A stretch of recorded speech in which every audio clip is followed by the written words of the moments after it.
Subscribe channel Truth.id dan aktifkan lonceng notifikasi untuk mendapatkan informasi seputar live streaming dan video khotbah terbaru. Posisi tombol subscribe berada di kanan atas channel kami dan jangan lupa nyalakan loncengnya.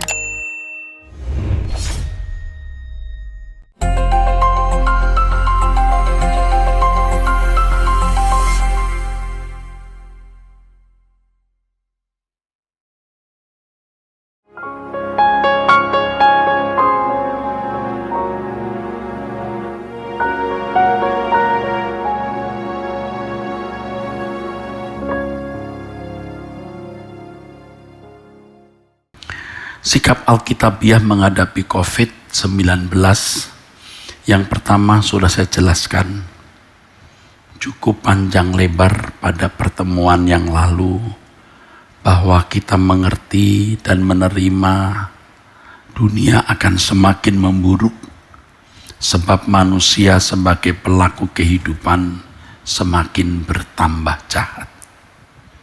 Nanti akan saya singgung, saudara sekalian, akan saya ulangi lagi penjelasan ini. Sikap yang kedua, kita harus mengerti, kita harus percaya, dan kita harus menerima bahwa sejak kedatangan Yesus, singa dari Yehuda yang membuka meterai yang ditulis dalam Wahyu pasal 6, maka terjadi pergerakan, perubahan atas dunia ini. Ya. Dunia akan dibawa pada puncak persoalan. Perang, krisis ekonomi, bencana, wabah penyakit, dan lain-lain. Jadi memang itu sudah dilegalisir oleh Tuhan Yesus sebelum zaman baru. Seperti wanita yang hamil mendekati hari kelahirannya, dia akan merasakan penderitaan sampai puncak penderitaan. Tapi setelah itu lahirlah bayi. Demikian pula dunia akan dibawa kepada penderitaan. Ya, dibawa kepada tribulasi, penderitaan, yang puncaknya adalah kedatangan Tuhan Yesus. Yang ketiga, kita harus percaya bahwa segala sesuatu terjadi atas kehendak, perkenan, atau izin Allah. Tentu berdasarkan tatanan Allah. Tidak ada sesuatu yang terjadi di luar pengetahuan dan kehendak Allah. Segala sesuatu terjadi atau berlangsung dalam kehidupan manusia di bumi ini selalu dalam kendali Allah, berdasarkan tatanannya. Dalam kendali Allah, berdasarkan tatanannya. Ya. Ini bukan berarti segala sesuatu harus terjadi dalam skenario atau rancangan Allah, sehingga segala sesuatu terjadi atas takdir dan keputusan mutlak Allah secara sepihak.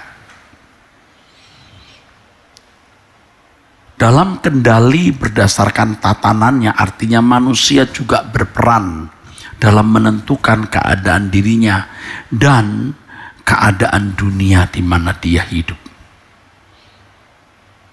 Ada semacam rule of life, rule of game-nya. Semua di dalam kendali Allah. Berdasarkan atau sesuai dengan tatanan Allah. Allah terlalu kuat dalam mengontrol segala sesuatu. Ya. Tetapi manusia diizinkan untuk bertindak, mengambil keputusan, dan dia harus menuai segala sesuatu yang dia tabur. Saudaraku sekalian, Allah mengontrol semuanya agar supaya dunia bergulir masih di dalam rancangannya, yang puncak atau klimaksnya nanti adalah kerajaannya akan dihadirkan. Jadi saudaraku sekalian, memang ada misteri antara kekuasaan Allah di atas segalanya yang mengendalikan, tetap di dalam mengontrol segala sesuatu yang tidak mungkin akan meleset dari rencananya, dengan kehendak bebas manusia, dengan segala tindakannya yang melahirkan sesuatu yang harus manusia itu tuai dan dunia ini alami perubahan. Tetapi saudaraku sekalian, Allah di dalam kecerdasannya mengendalikan semuanya. Dan semua itu Allah lakukan, saudaraku, demi rancangannya dipenuhi atau digenapi.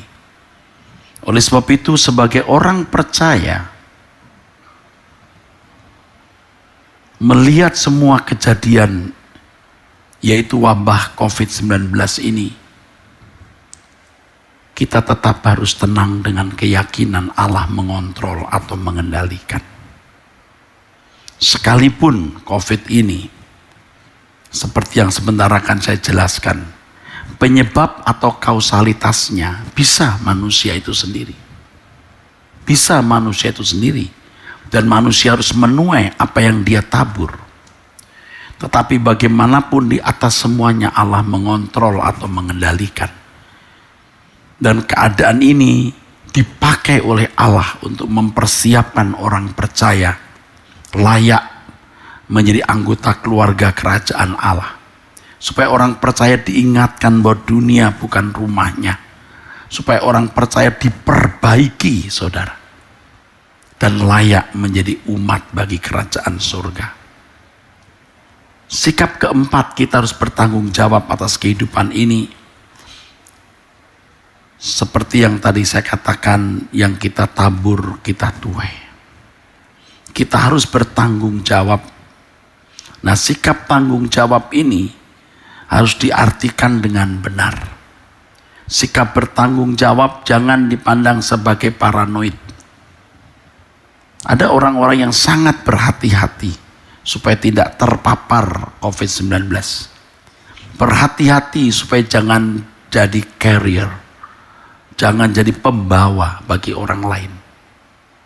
Tapi sikap hati-hati ini sering ditengarai, dinilai, dihakimi sebagai paranoid. Hati-hati, saudara.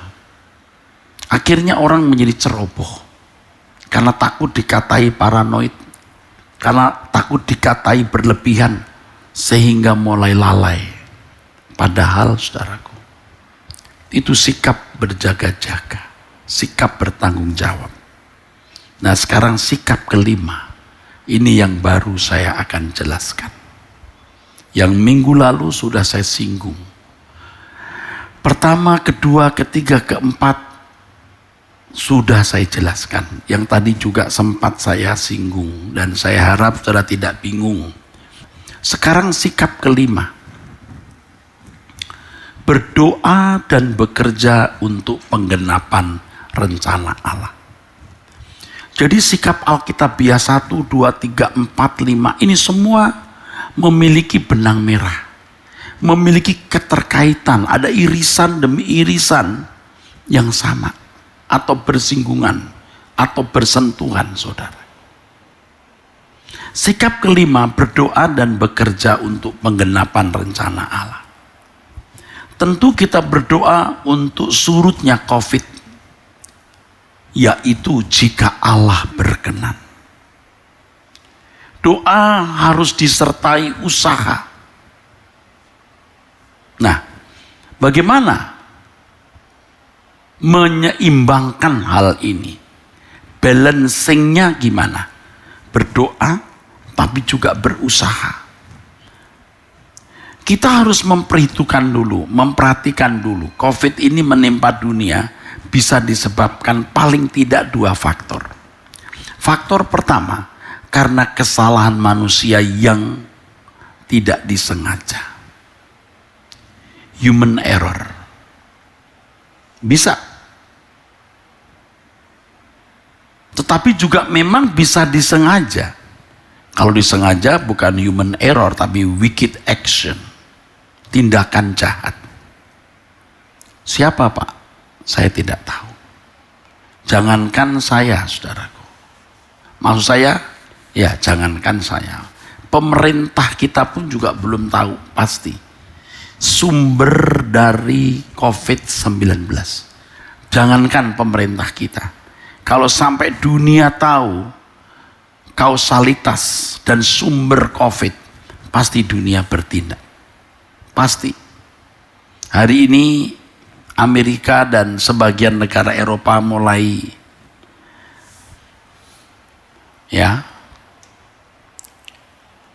mengemukakan, menyentil, mengarahkan bahwa RRC yang bertanggung jawab atas adanya musibah atau wabah COVID-19. Tapi juga tidak bisa dibuktikan. Ini kelas dunia, saudara. Jadi kita jangan coba-coba sok tahu dan membuktikan atau menjelaskan. Kalau kita tidak tahu lalu kita mencoba untuk memberikan opsi pandangan, apalagi kita mencoba untuk mengemukakan, padahal itu bukan faktual, ya. Itu bisa berarti dusta. Kita berhadapan dengan masyarakat dunia. Dunia saja belum menemukan. Jadi kita jangan coba-coba seakan-akan kita tahu. Kita tidak tahu. Tetapi bisa sangat jadi, sangat mungkin ini karena human error, kesalahan manusia atau wicked action, tindakan jahat. Namun demikian, apakah itu tindakan yang tidak disengaja atau sengaja? Allah mengizinkan. Jika tidak, maka Allah pasti mencegah. Jadi kalau Allah tidak mencegah, bisa karena memang demikian tatanannya, bahwa apa yang ditabur harus dituai. Saya sudah katakan tadi bahwa sikap Alkitabiah terhadap sikap Alkitabiah menghadapi COVID-19 ini, ya saudara, 1, 2, 3, 4, sekarang 5. Ini pasti memiliki benang merah yang nyambung, memiliki irisan-irisan yang sama, saudaraku. Saling berkaitan, bersentuhan. Kelima-limanya ini. Jadi kalau sikap yang kedua nanti dimunculkan lagi di sikap yang keempat, itu pasti karena memang ada irisannya. Nah, demikian pula ini yang kamu tabur, kamu tuai. Tadi saya sudah menyinggung ini, saudaraku sekalian, di sikap yang keempat. Kita harus bertanggung jawab terhadap adanya COVID-19 ini, sebab yang ditabur manusia harus dituai. Kalau ini human error, ya manusia harus menuai dan kita ikut juga menuai. Apakah disengaja atau tidak disengaja, Allah mengizinkan. Jika tidak, maka Allah akan mencegah. Kalau Allah tidak mencegah, bisa karena memang demikian tatanannya, yang kita tabur, kita tuai. Yang ditabur manusia harus dituai manusia. Juga dengan membiarkan COVID-19 ini mewabah, di balik itu atau melalui hal itu, Allah memiliki rencana atau rancangan. Manusia merancang apa yang jahat, tapi Allah bisa mengubah menjadi apa yang baik. Itulah yang dialami oleh Yusuf, anak Yakub. Kalau Allah tidak mencegah, ya bisa karena memang demikian tatanannya, apa yang harus ditabur, dituai. Atau di dalamnya Allah memuat rancangan. Jika hal itu, maksud saya jika hal ini kausalitasnya, manusia sendiri yang membuat apakah sengaja atau tidak, Manusia harus bertanggung jawab. Dan kalau manusia harus menuai apa yang dia tabur, doa tidak akan mengubah keadaan. Atau kecil sekali mengubah keadaan. Sebab kalau doa sampai bisa mengubah keadaan, sampai melanggar tatanan yang ditabur itu dituai, Allah tidak konsekuen. Kalau seseorang ya jelas memiliki ya riwayat diabetes dari orang tua, lalu sembarangan dengan pola makannya, dia sakit, dia berdoa minta kesembuhan. Sebenarnya saudara, orang-orang seperti ini tidak menghormati Allah, tidak menghormati tatanannya. Kecuali memang orang Kristen baru yang tidak tahu. Nah kan pada umumnya banyak keyakinan agama ya tidak mempersoalkan tabur tuai ini. Kalaupun ada pelajaran yang mirip dengan tabur tuai, mungkin tidak sama persis dengan yang dimaksud Alkitab, saudara. Orang yang tidak belajar, anak-anak yang tidak belajar maksud saya dengan rajin lalu waktu ujian minta berkat Tuhan, itu tidak menghormati Allah. Kecuali tidak tahu, saudara. Belum tahu hukum tabur tuai. Tapi kalau kita sudah menjadi Kristen beberapa tahun, kita harus tahu bahwa yang kita tabur harus kita tuai. Dulu ada pimpinan remaja ya minta saya mendoakan anak-anak yang mau ujiannya. Saya tidak mau. Ya. Ini bukan pendidikan yang baik. Ini pendidikan yang salah. Kalau mau didoakan itu di awal sekolah atau di awal kuliah. Disertai dengan bimbingan atau tuntunan, harus belajar. Jangan sembarangan melewati hari, tidak mengatur waktu, banyak main game di depan monitor komputer atau depan layar monitor. Giliran mau ujian minta didoakan. Itu tidak benar, saudaraku. Saudara ceroboh menggunakan uang, tidak hemat, lalu jatuh miskin. Saudara ceroboh, lalu jatuh miskin, saudara minta pemulihan. Itu tidak dewasa. Saudara sudah tahu memiliki gejala jantung, darah tinggi atau apa, dan mesti pantang makanan tertentu, saudara masih nekat makan sembarangan. Anda stroke, jangan berdoa minta kesembuhan, mesti malu. Robalah pola makan, pola hidup, saudaraku. Kalau itu kesalahan kita harus berani menuai, bertanggung jawab. Nah kadang-kadang kita mendengar orang-orang yang tidak matang, tidak dewasa dan mengajarkan orang dengan ajaran yang salah. Doakan dalam nama Yesus, apapun sembuh, mujizat masih ada. Jelas mujizat masih ada. Tapi jangan sembarangan. Nanti akan saya singgung di bawah ini, doa dalam nama Yesus itu tidak boleh sembarangan. Nah saudara, kalau COVID ini karena memang human error atau wicked action, ya kita ikut menuai, ikut susah.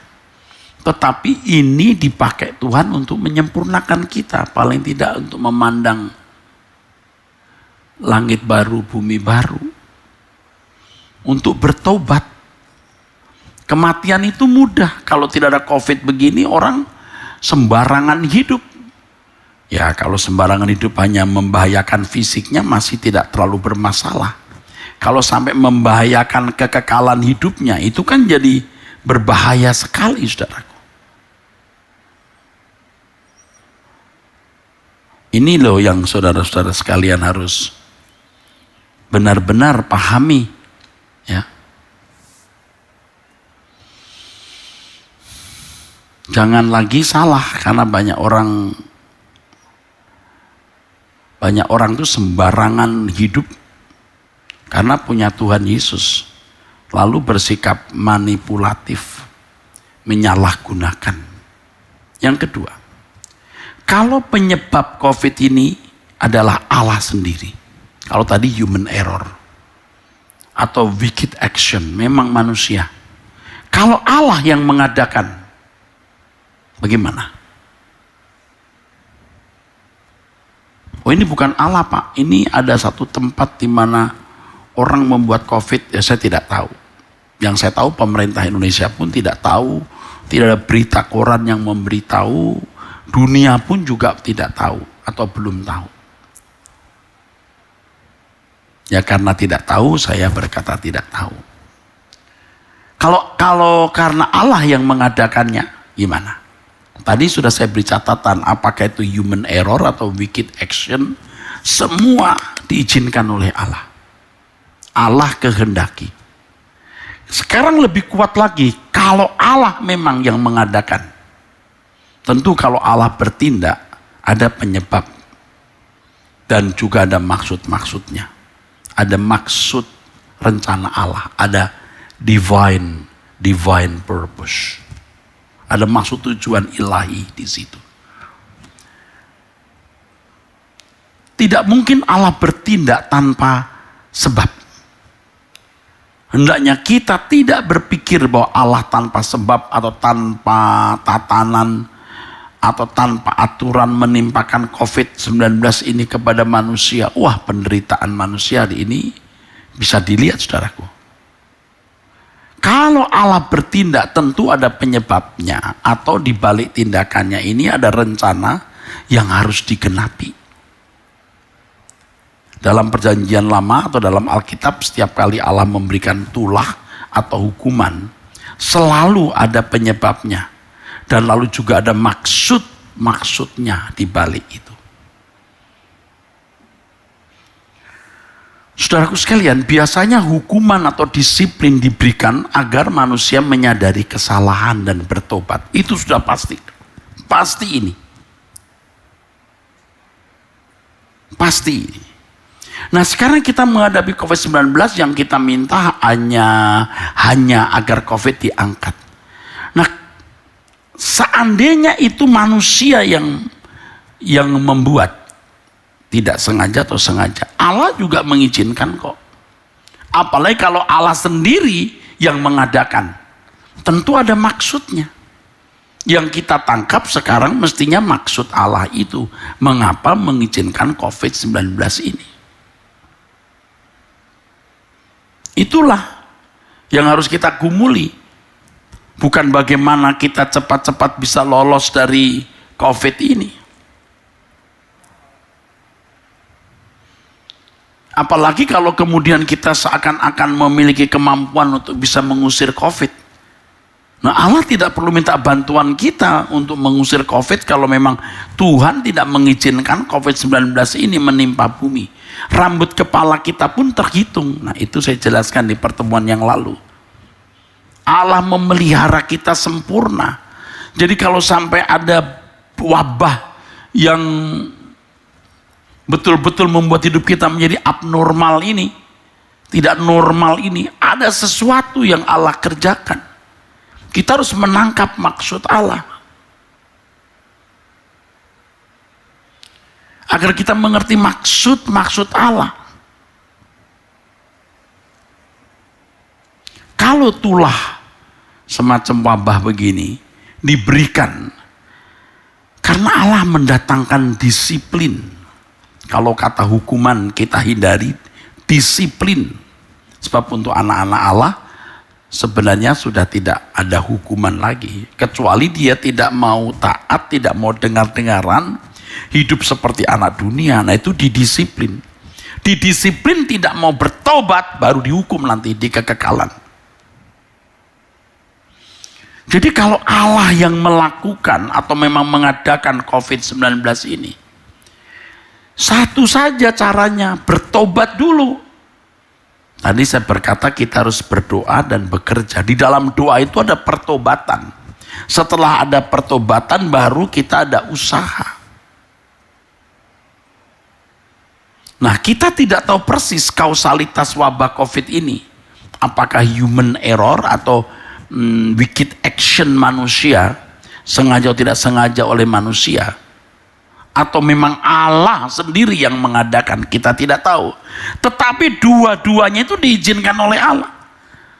Anda jangan berpikir, kita tidak boleh berpikir wabah COVID-19 ini seperti bola liar yang menggelinding, yang lepas dari kendali atau kontrol Allah. Tidak mungkin. Jadi jangan kita coba-coba untuk menghentikan bola itu. Allah yang menggelindingkan kok. Baik itu oleh karena kesalahan manusia atau Allah yang sengaja, Allah mengizinkan semua. Jadi kita tidak tahu persis kausalitas wabah COVID-19. Tetapi apapun kausalitasnya, ada dua hal yang harus kita lakukan. Pertama, bertobat. Benar-benar kita bertobat. Jadi bertobat itu bukan hanya berhenti dari perbuatan-perbuatan yang melanggar hukum. Pertobatan itu berarti berhenti dari cara hidup kita yang tidak sesuai dengan kehendak Allah. Ini sebenarnya peringatan yang berharga, saudara, dari Allah. Peringatan yang sangat berharga, saudaraku.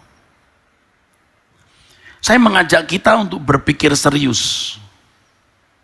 Kalau Yesus hidup pada zaman sekarang, dia menjadi pengkhotbah, menjadi gembala sidang, menjadi pendeta. Kira-kira apa yang dia ajarkan? Pasti yang diajarkan adalah apa yang dulu dia ajarkan. Kalau saya ditanya, Pak Eras tahu nggak kira-kira Yesus mau mengajar apa kalau seandainya Yesus datang ke dunia? Oh, saya tahu. Pasti jawaban saya tepat. Yesus akan mengajar apa yang dulu diajarkannya.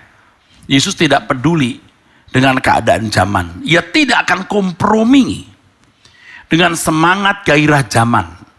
Yesus pasti mengajar apa yang dia pernah ajar. Karena dia mengajar itu bukan dari dirinya sendiri, dari Bapa. Dan kebenarannya utuh, lengkap, sempurna. Doktrin dan sistematika teologi serta ajaran-ajaran manusia itu penafsiran. Jangan disejajarkan dengan kehidupan, maksud saya apa yang diajarkan Yesus dan kehidupannya.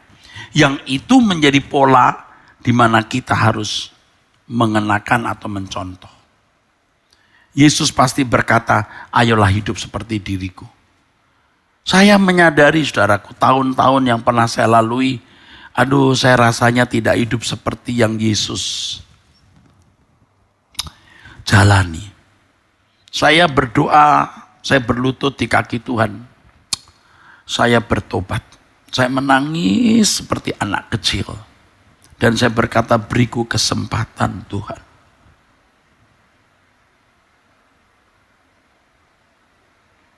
Jadi dengan COVID ini kita diingatkan, ayo ya, kamu itu rentan loh.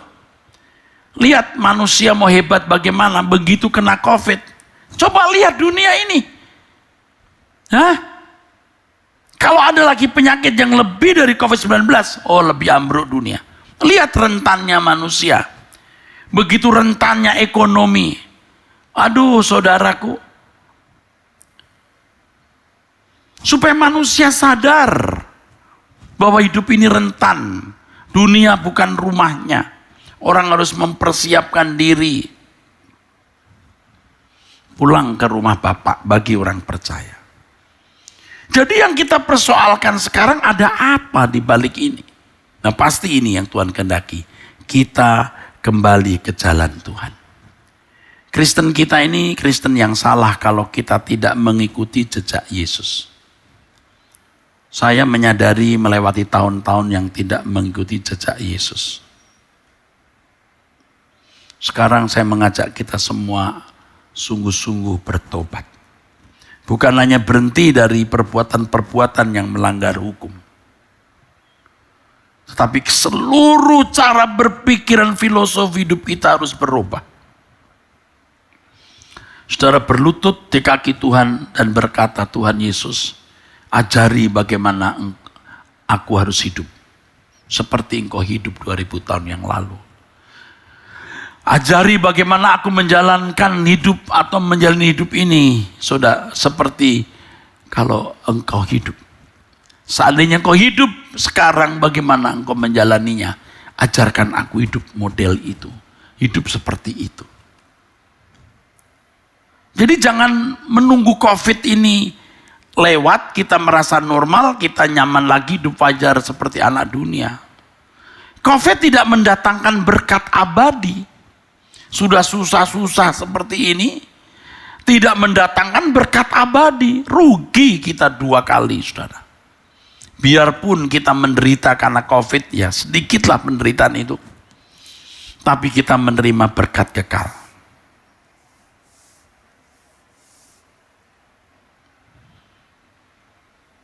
Saya sudah jelaskan di pertemuan terdahulu, saudaraku sekalian, ya. Ya, saya sudah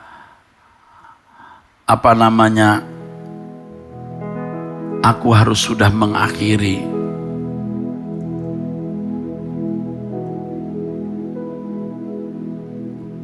Saya sudah katakan kepada saudara, aduh Tuhan mau kita berubah, saudara. Bagaimana Yesus hidup pada zaman dulu, prinsip-prinsipnya kita kenakan sekarang. Aduh saudara, saya sendiri juga bertobat.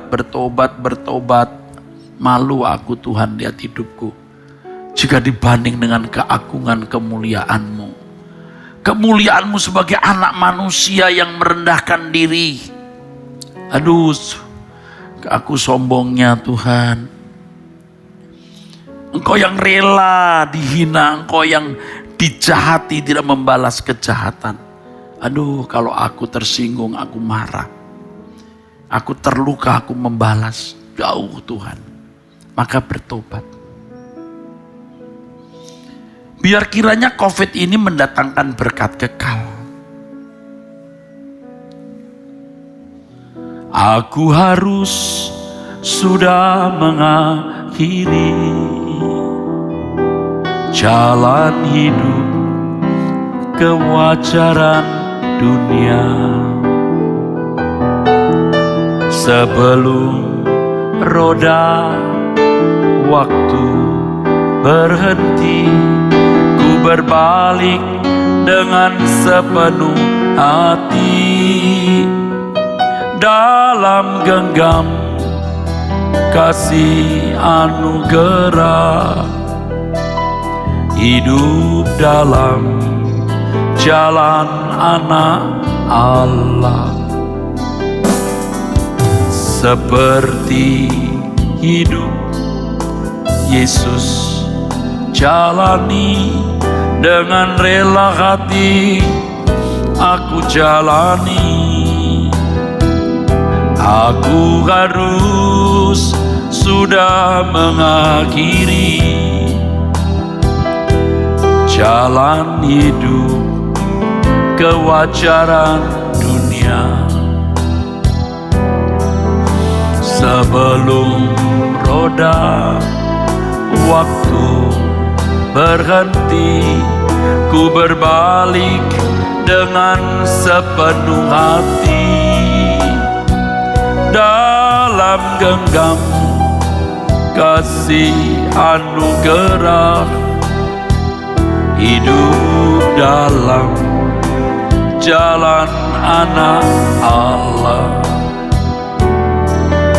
Seperti hidup Yesus jalani, dengan rela hati aku jalani. Takkan sekalipun menoleh ke belakang, dunia diambang akhir kehancuran. Tiada lagi yang diharapkan di bumi ini, aku hanya menumpang. Aku sungguh-sungguh harus berkemas-kemas percintaan dunia terlepas. Tiada lagi yang kuingini selain jumpa Yesus kekasih hati. Takkan sekalipun menoleh ke belakang, dunia diambang akhir kehancuran. Tiada lagi yang diharapkan di bumi ini, aku hanya menumpang. Aku sungguh-sungguh harus berkemas-kemas dari percintaan dunia terlepas. Tiada lagi yang kuingini selain jumpa Yesus kekasih hati.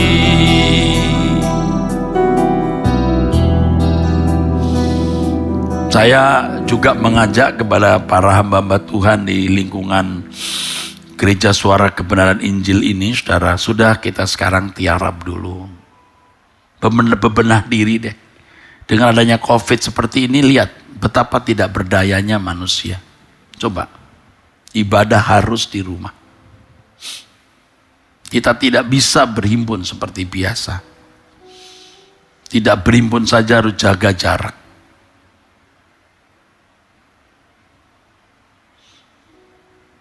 Saudara, betapa tidak berdayanya manusia. Tiarap dulu deh. Jangan ngomong organisasi, jangan bicara manajemen. Jika hal itu tidak menguntungkan. Jika hal itu memang perlu lakukan. Jika tidak, jangan. Satu hal yang saya mengajak Bapak Ibu, saudara-saudara sekalian lakukan adalah menjaga perasaan Allah. Menjaga perasaannya. Perasaannya lebih berharga dari perasaan semua orang di sekitar kita. Jangan demi perasaan orang kita melukai hati Tuhan. Dia lebih berharga dari perasaan kita. Dia lebih berharga dari semua hasrat, keinginan, nafsu, cita-cita, dan ambisi kita.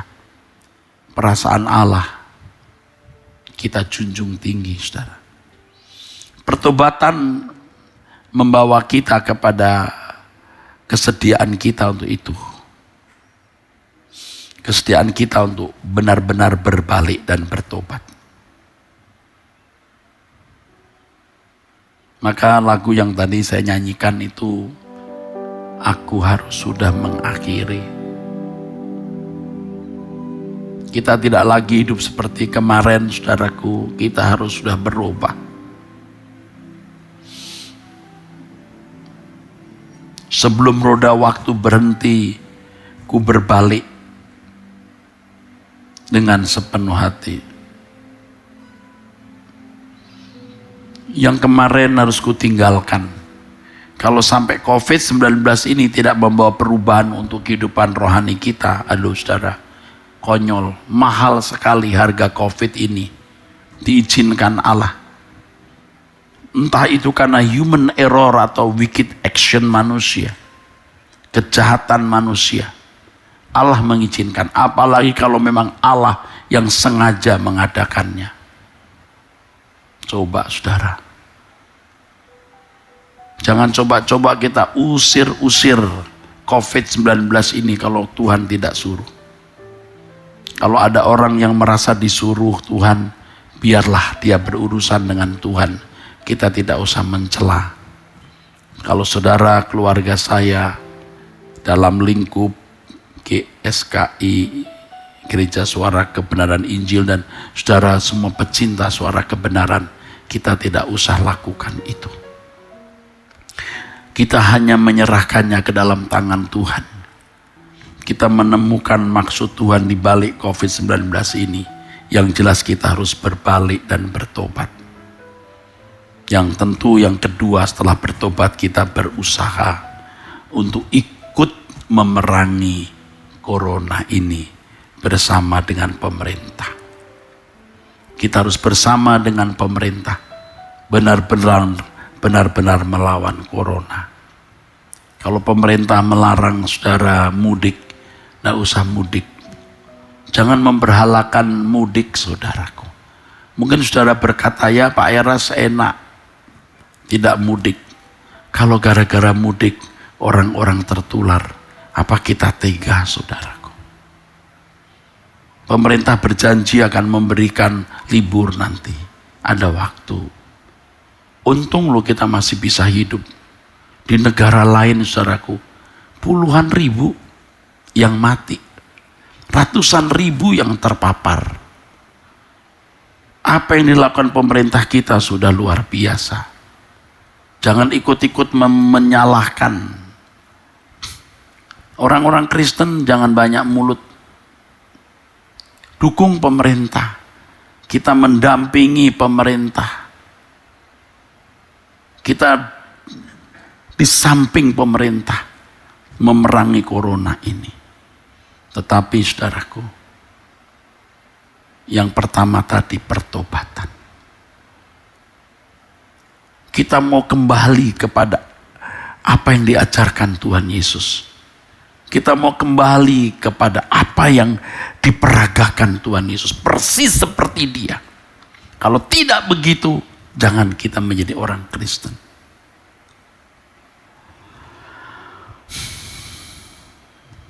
Makanya tadi lagu ini di bagian kedua, saudara. Kalau bagian pertama, aku harus sudah mengakhiri. Aku harus sudah mengakhiri jalan hidup, kewajaran dunia. Sebelum roda waktu berhenti, ku berbalik dengan sepenuh hati dalam genggam kasih anugerah. Perhatikan, hidup dalam jalan anak Allah,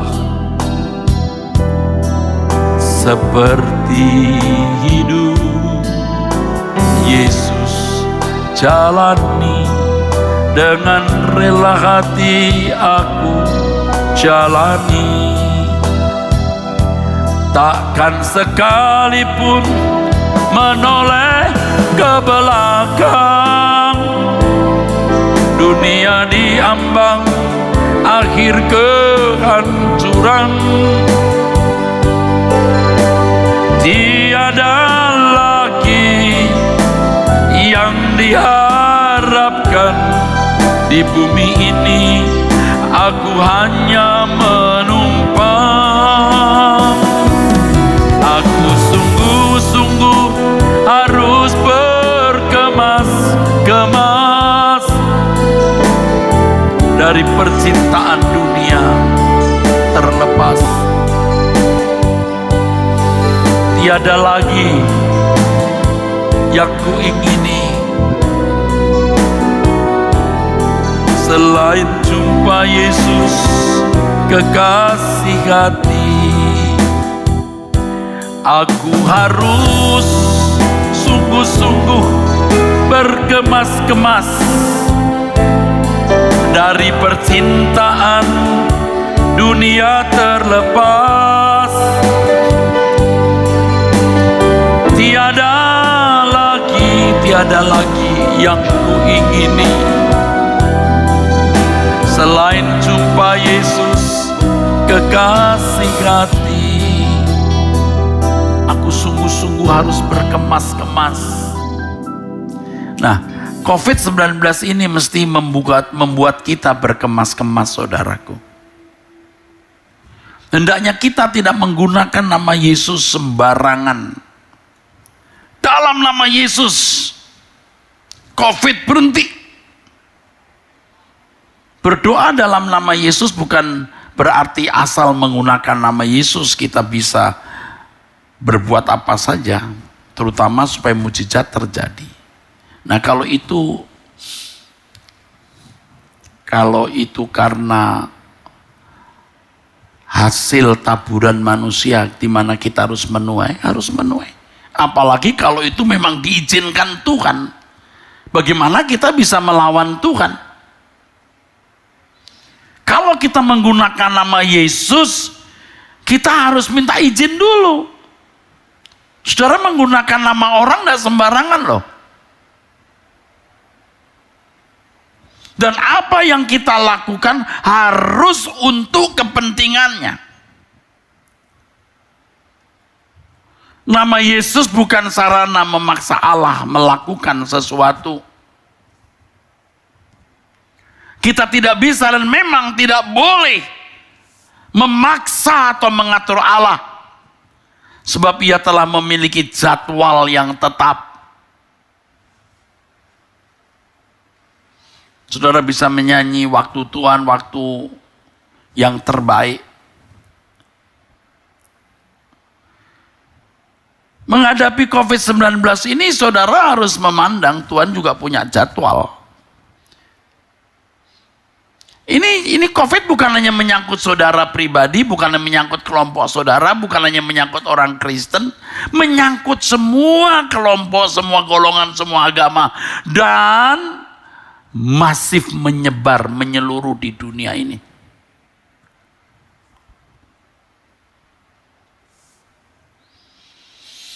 Saya mengatakan ini bukan sedang menyerang seseorang. Sama sekali saya tidak ingin mengadakan konflik dengan siapapun. Benar, ini kebenaran saya sampaikan. Anda tidak setuju, silahkan. Saudara setuju, silahkan. Saudara ngajak debat, saya tidak mau. Tidak mau, bukan takut ya, sama sekali tidak takutnya. Kita sudah tua begini saudara. Apa yang kita takuti? Hanya satu, kalau kita melukai hati Tuhan. Hanya itu yang kita takuti. Sudah tua, kita mau mengakhiri saudaraku jalan hidup kita ini. Ya. Makanya kalau saya sebagai pelayan jemaat saudaraku, tujuan pelayanan itu kan mengubah orang, saudara. Mengubah kodrat. Situasi seperti ini buat saya kondusif sekali untuk mengajar, mengingatkan kepada manusia, membuka telinga orang, membuka pengertian betapa rentannya hidup, saudaraku. Dunia bukan rumah kita. Supaya bertobat sungguh-sungguh mengalami proses perubahan, saudara. Jangan berpikir dengan menjejali pikiran orang dengan doktrin ajaran, lalu dia bisa berubah kodrat. Nah ini kesalahan gereja berabad-abad saudara. Sebelum kekristenan menjadi agama negara, sebelum para kaisar ramah terhadap kekristenan, mereka teraniaya hebat. Tidak memiliki apa-apa dalam hidup ini. Menderita habis-habisan saudaraku. Tapi mereka menjadi orang yang disebut Kristen. Artinya seperti Kristus. Loh, setelah kekristenan diperlakukan ramah oleh para kaisar, bahkan kaisar-kaisar Roma mulai menjadi orang Kristen. Itu berubah jadi orang-orang Kristen yang ribut satu dengan yang lain mengenai doktrin ajaran. Saya tidak mengatakan berteologi itu salah. Berteologi itu panggilan. Harus kita lakukan. Semua kita. Doktrin itu penting. Tetapi jangan menggeser, saudara. Akhirnya saudara tahu. Sejak kekristenan menguasai Roma, justru Roma ambruk. Gereja memasuki masa kegelapan. Dari abad 5 sampai abad 15. Ini fakta, saudaraku. Terus diwarisi ini, perdebatan doktrin ini. Saling menyalahkan, mengutuk. Bahkan yang salah bisa dikucilkan, dihukum mati. Yang mana tidak pernah diajarkan oleh Yesus. Dan mulai tergambar dalam pikiran banyak teolog dan pendeta. Asal diajar banyak teologi, berubah kodrat. Nyatanya tidak. Eropa hari ini Gudangnya doktor, gudangnya profesor teologi, gudangnya seminaris, sekolah tinggi teologi. Jangan tanya soal manajemen gereja, pasti hebat. Hari ini gereja-gereja Protestan, maksud saya bukan Roma Katolik ya, nyaris bangkrut, saudara. Ada yang kurang. Apa yang kurang? Bagaimana menghidupkan Yesus? Menghidupkan gaya dan cara hidupnya. Tuhan mengizinkan COVID ini supaya kita bertobat kembali kepada jalan hidup yang dijalani oleh Yesus. Oh, ini berat sekali, saudara. Kita akan kehilangan segala sesuatu untuk menjalani ini. Jangan malah kita usir-usir dengan nama Yesus. Lah Yesus sendiri yang membuka meterai semua kegerakan pergolakan terjadi. Dari perang, bencana alam, krisis ekonomi, wabah penyakit. Tuhan Yesus yang melegalisir. Anda baca itu Wahyu pasal 6, Wahyu pasal 7 dan seterusnya. Allah yang Yesus yang melegalisir.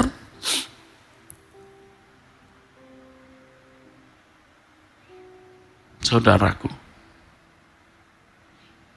kalau COVID ini karena kesalahan manusia yang tidak disengaja atau disengaja, ya manusia harus menuai.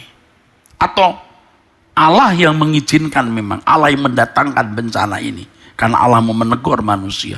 Memang manusia sudah jahat sekali hari ini, saudaraku. Nah, kita kok mosok jadi pahlawan? Janganlah.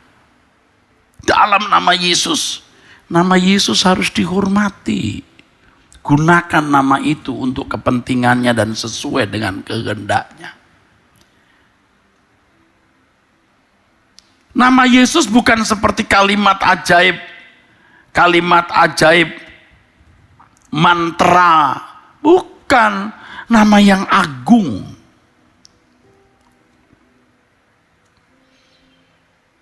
Kita serahkan kepada Tuhan.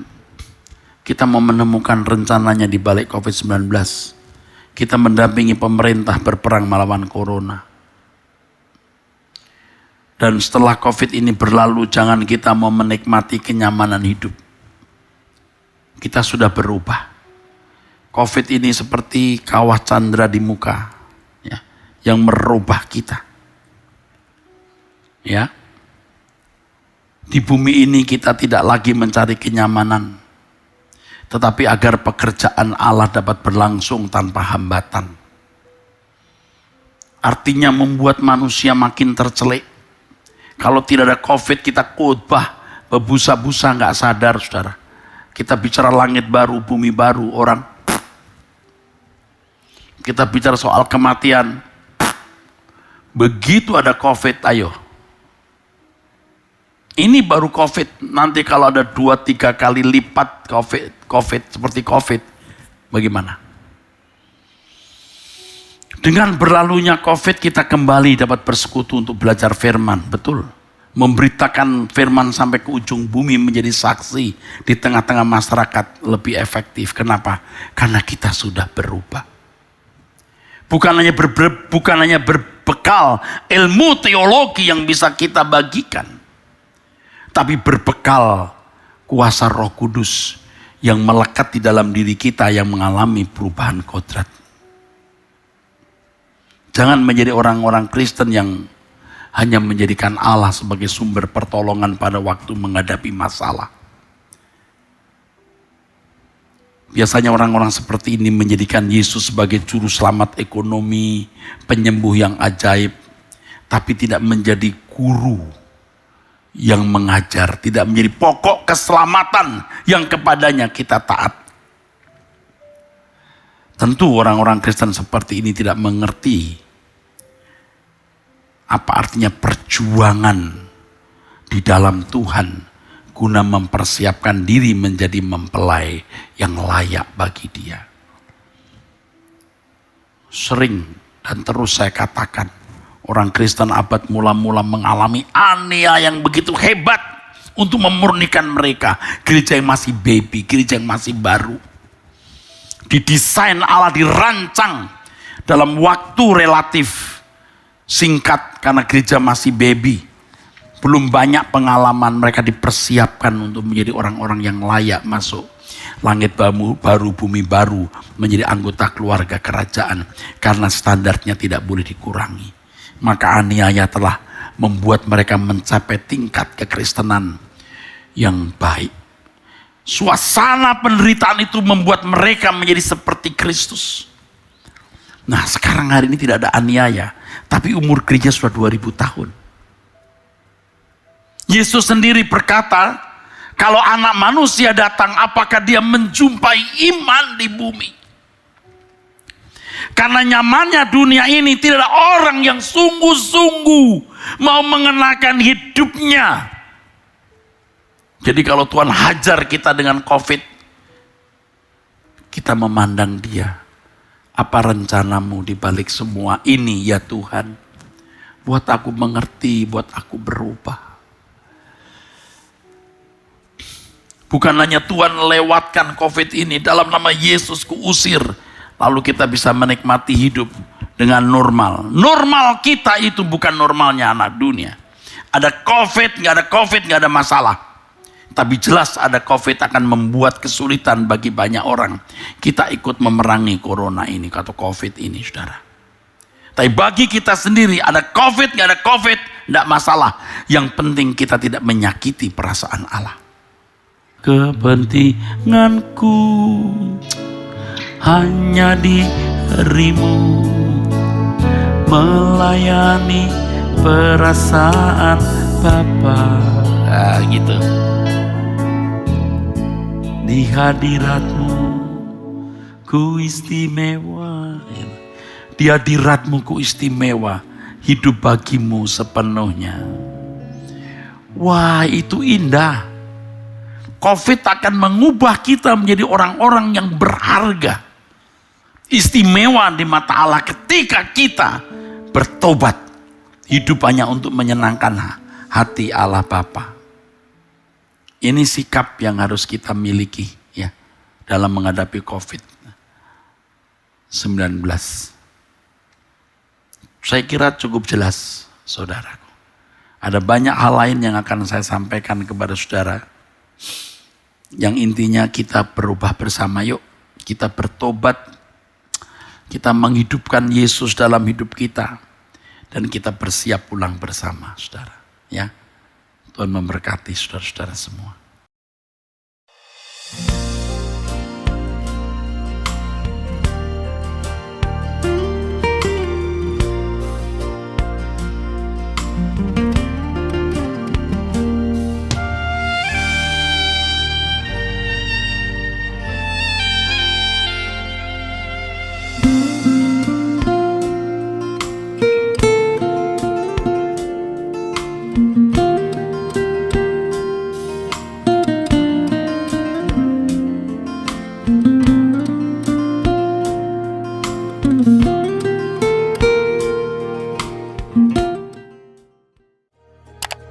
Subscribe channel Truth.id dan aktifkan lonceng notifikasi untuk mendapatkan informasi seputar live streaming dan video khotbah terbaru.